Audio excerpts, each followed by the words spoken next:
What if I told you you could live in a house for free and someone else paid your mortgage? Sound too good to be true? Well, guess what? It's not if you learn a skill called house hacking. I'm going to give you some details on how this might be right for you to buy a home with a very small down payment while someone else pays your mortgage. By the end of this video, you'll know, is house hacking right for you? What kind of cash outlay down payment you would have? Real life sample examples of payments, of down payments, of everything else. We're also going to talk about real pros and cons to help you decide if this is right for you and something you're interested in learning more about. Let's get into this video. Before I jump in and talk about how you could live in a house literally for free and have someone else paying off your mortgage, and talk about the concept and the general term you may have heard before. It's called house hacking. Basically, at a high level, buying a 2, 3, or 4-unit property that you live in as your primary residence in one of the units, and you're renting out the other units to offset your cost, potentially covering the entire mortgage cost where you're living for free. If you were just an investor and looking at buying a 2, 3, or 4-unit property, in most cases, 20% and likely 25% required to buy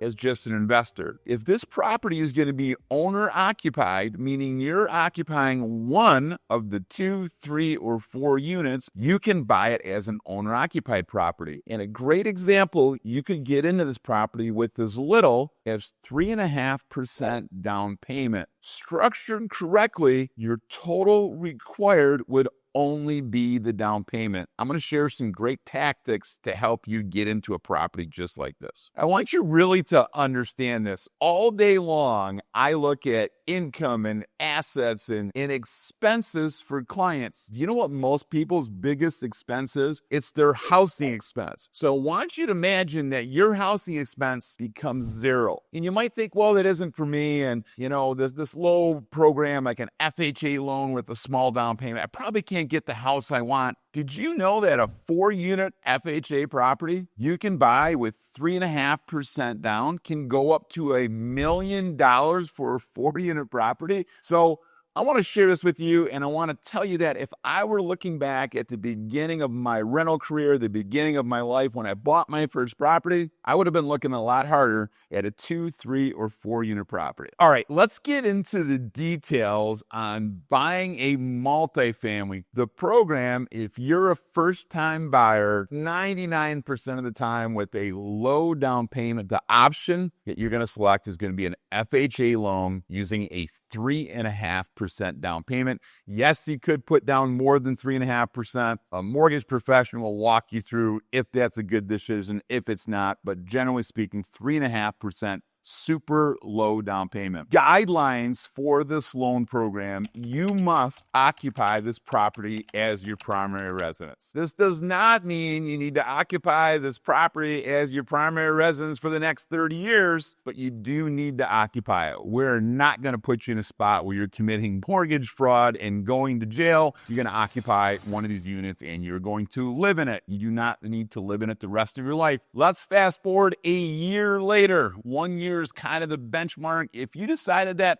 my life has changed, I decided I want a single family house, or I want a 2-unit, or I want something else, you could vacate that property. You've met a requirement. It was your primary residence, and you could turn around and rent that other unit and move on in your real estate journey. That is 100% allowed. Talk about a couple other guidelines related to this program. There is a ratio that FHA uses to make sure that you can afford this payment. A matter of fact, it goes so far to say that the rent from the other units must cover your total monthly mortgage payment. A mortgage professional that understands the space will get into the details to understand exactly what this looks like. That rent can be gauged from an appraiser when an appraiser comes out and looks at the value of this property to see what market rents are. There's a lot of details in here. The big thing for you to think about: 3.5% down payment, occupy 1 unit, and work with a professional that understands this space and the specific guidelines. Okay, let's dive into a real life fake example. I'm in the financial services and I'm not giving exact interest rates, exact details, exact everything. This is for educational purposes. Let's take a $375,000 3-unit property. 3.5% down, and let's assume interest rates in that 6.75 range, somewhere in that range. Doesn't include APR, doesn't include this, everything else. With taxes and insurance and payment and everything else, FHA loan has an upfront mortgage insurance fee in addition to monthly mortgage insurance. And that might sound kind of complicated, but that's why when you look at the purchase price, less a down payment, FHA adds 1.75 back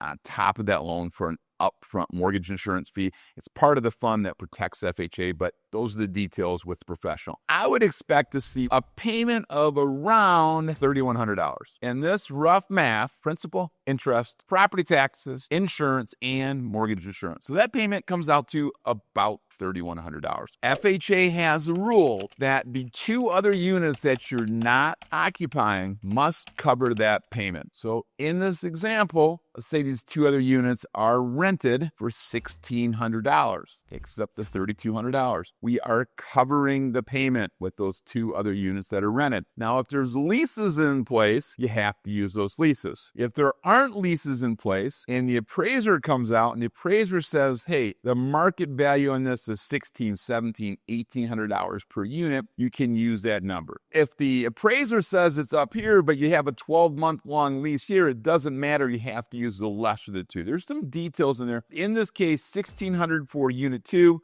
$1,600 for unit 3. You're living in unit 1, you're covered. Couple other things with this loan. Our down payment, 3.5%, what takes us to what? $13,000 down payment. Structured correctly, that $13,000 could be your only money into this deal. Obviously, there are other costs. There are closing costs. There are setting up escrows. There are home insurance. There's inspections.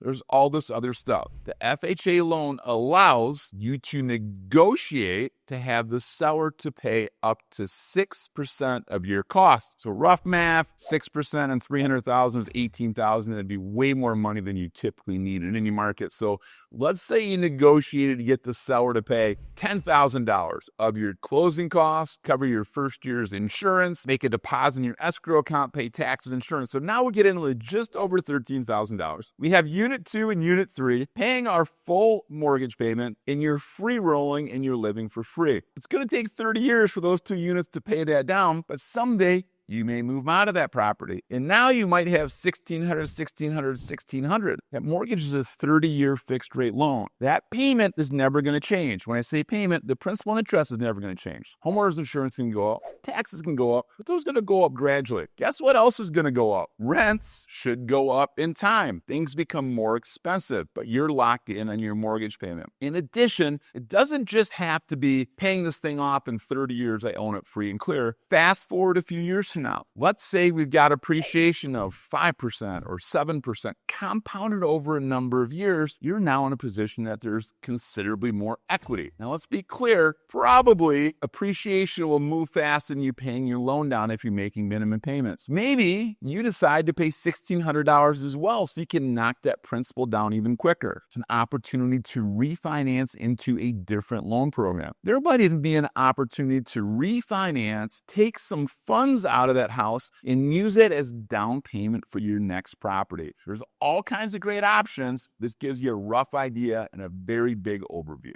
So I painted a rosy picture, let's say so far, talking about the pros, and I am a big advocate of owning investment real estate. I myself am a large real estate investor. I've owned properties for almost 20 years, and I've got a big portfolio. There are some cons, and I want to talk about that so you know this with eyes wide open heading into it. Have you ever lived in an apartment and ever had a neighbor that you really didn't like? Maybe the guy above you or the guy next to you, too loud, come in early, stay late, whatever else. You're just not syncing with those people. Well, guess what? That's going to be your tenant potentially. So that person is next door to you in a house that you own. So it's not a matter of just calling the leasing office to complain about your neighbor being too loud or calling the police because there's a party next door. Well, guess what? You're the landlord. You're going to see these people every day and they're paying you rent. When the toilet breaks, when something happens, when this happens, potentially their landlord is living right next door and it's you. There are some big advantages, but that would be one of the potential disadvantages. Now, if you're looking at your tenants and you're screening tenants and you're putting together who you want your neighbor to be and you have a stack of potential people that are going to move in and live in this property, good question to ask yourself,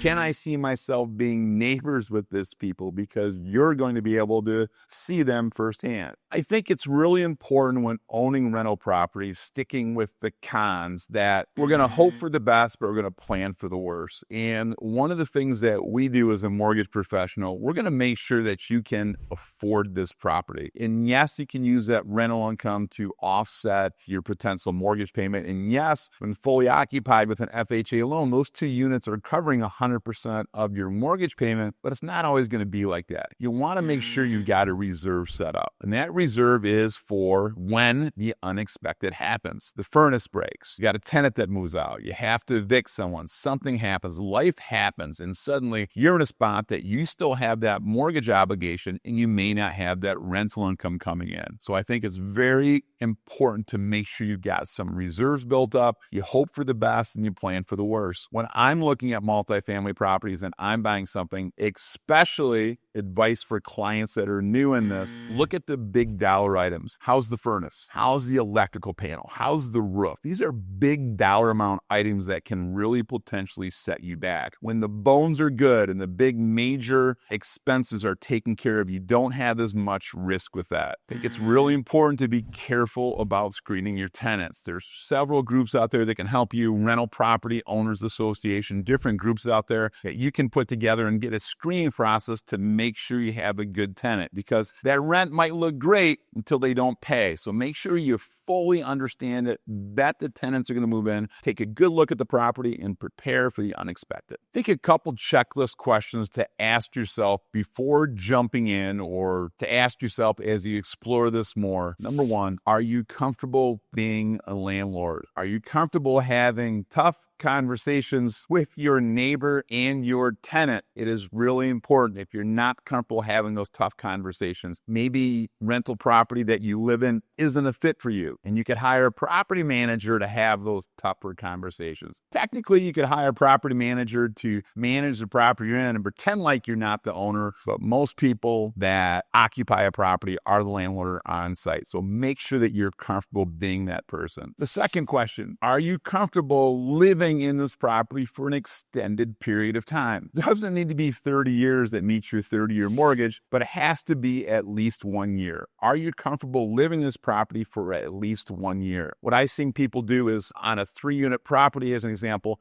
maybe take the junkiest unit and you move into that property and rent the other 2. And you can fix that property up in that period of 1 or 2 years where you get that property all ready to go. So if you choose to vacate it, you might even get higher rent for that property because you lived there, you took great care of it, and you did a bunch of work while you were living in that space. Question 3, financially, can you afford the unexpected? The furnace blows up, a tenant moves out, the catastrophe you didn't expect happens. Are you in a financial position that you can cover the payment for the entire unit for an extended period of time? Very important to make sure you're getting in, hope for the best, plan for the worst. So the big picture thing is looking at this, and the last question is, are you looking at just having a roof over your head and a place to live, or are you looking at an investment tool? In the same way that you put money away in a 401k or investment or build up your savings, this is another alternative way to build an investment. When I look at someone that owns just a single family house and fast forward as they near retirement, their asset, their house, can potentially be paid off, and in many times is people's biggest asset. You can do the same thing on a multifamily property that someday will be fully paid off, that you own free and clear. You could own multiple properties. So instead of you just owning one property at the end of your working career where you have this one house free and clear, you could potentially have multiple properties that you own free and clear, providing an income stream. This is a great hack for someone to get in cheap, build equity, and keep that snowball rolling, but it's not for everyone. If you've answered yes to most of these, or you're leaning towards a yes and you want to investigate more, I'd love to be a resource for you. Very active real estate investor. I shoot people straight. I'm going to give you the good, the bad, the ugly. My contact information is below to reach out to my team and myself. We'll set up a consult and see if this is right for you.